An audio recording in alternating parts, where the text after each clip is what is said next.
En résumé, le droit de se taire doit être respecté, protégé et respecté à toutes les étapes de la procédure. Cette atteinte de ce droit, surtout venant du juge, peut justifier une cassation de la décision de la Cour de cassation ou une condamnation de la France par la Cour européenne. Voilà. Mais tout ça, ça n'est valable que pour les riches. Qui va aller payer un avocat 6 000 € pour aller en CPE pour casser éventuellement une décision de justice. Il n'y a que les gens qui sont pétés de thunes qui peuvent faire ça. Moi, je suis financièrement rincé. Je viens de payer 140 000 € de redressement fiscal abusif. Je vais payer là 10 000 € de réparation, de préjudice, de frais de procédure alors que je n'ai rien fait.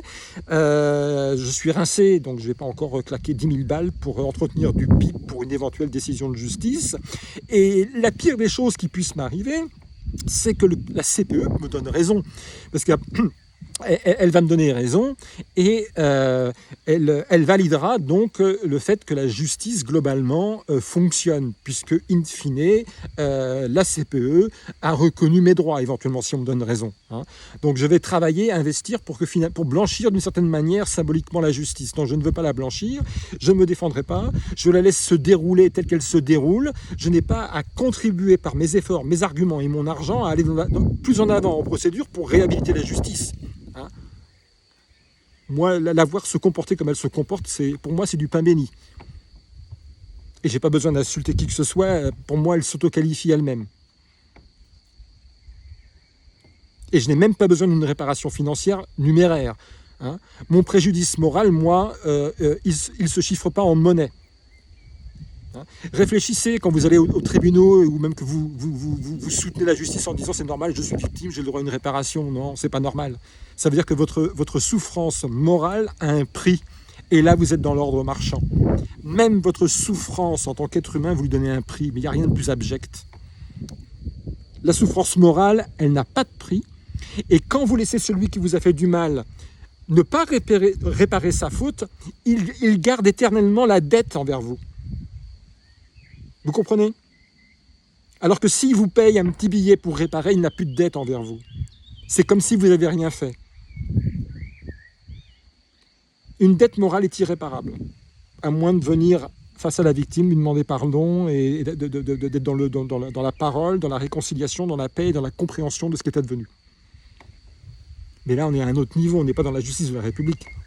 Là, on est dans la justice du Christ. On n'est pas du tout au même niveau.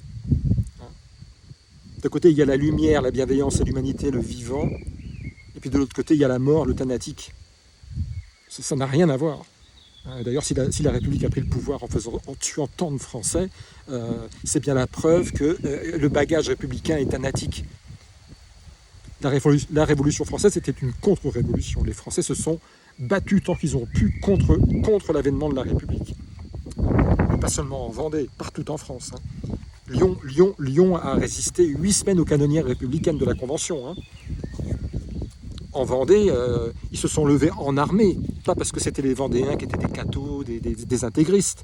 Toute la France s'est levée contre la Convention et la République. Simplement, en Vendée, ils ont pu se constituer en armée parce que la première garnison de la Convention était à Cholet.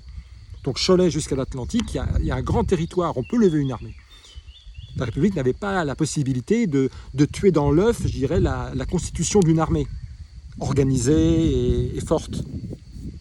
Comme ils ont pu tuer dans l'œuf à Dijon, allez, pendez-moi 3 femmes là qui réclament du pain pour leurs enfants, fusillez-moi les 10 ici qui la ramènent. Voilà, c'était ça, c'est comme ça que ça s'est fait.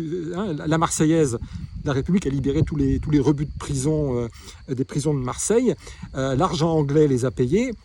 Et on leur a dit, vous remontez jusqu'à Paris et puis vous coupez toutes les têtes, âmes, femmes, hommes, femmes, enfants, vieillards. Et le sang impur qui coule, c'est le sang pur des Français.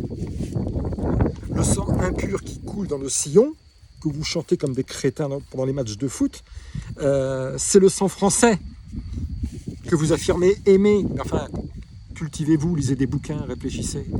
C'est l'Angleterre qui domine aujourd'hui, d'accord ? Et si je prends la peine de le dire maintenant, c'est parce que mon affaire, c'est la domination du capital anglo-saxon depuis le 18 juin 1815 qui a pris possession des terres et du ciel de France. Monsieur Ryanair, le putain de ciel de France n'appartient pas aux Français. Vous comprenez ? Ils vous le disent en plus.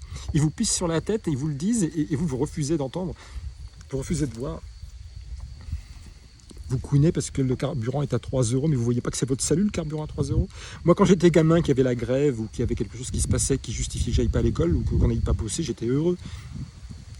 Aujourd'hui, le carburant à 3 euros, c'est une justification géniale pour ne pas aller bosser, c'est un prétexte en or pour sortir du champ de coton et être un peu vivant. Ah non, non, vous couinez, vous voulez absolument remplir votre réservoir pour avoir votre voiture, pour aller sur le champ de coton, plié en deux toute la journée, pour enrichir les propriétaires du capital. C'est terrible, hein, c'est terrible. Hein. L'esclave savait qu'il était esclave. Hein. S'il avait l'occasion de dégager, s'il y avait du carburant à 3 euros qui l'empêchait d'aller sur le champ de coton, il disait au maître, mais attends, 3 euros le carburant, je ne peux pas aller bosser dans le champ de coton. Vous dites, non, il faut que j'aille au rendez-vous, je ne dois pas être à l'heure, je dois pas être en retard au champ de coton. Hein. Il faut que je sois gentil avec mon maître. Hein. Hein, tous les gens qui appellent à manifester, à s'insurger le 2 mai ou le 14 mai parce que le carburant est à 3 euros, mais vous êtes contre-révolutionnaire. Vous devriez dire que le carburant augmente, qu'on ait enfin une bonne raison de sortir du champ de coton. Mais ça, il faut un neurone qui fonctionne pour comprendre ça. Hein. Mais oui, je sais bien que vous avez vos prêts bancaires, vos machins. Ce sont vos chaînes. Bon, allez.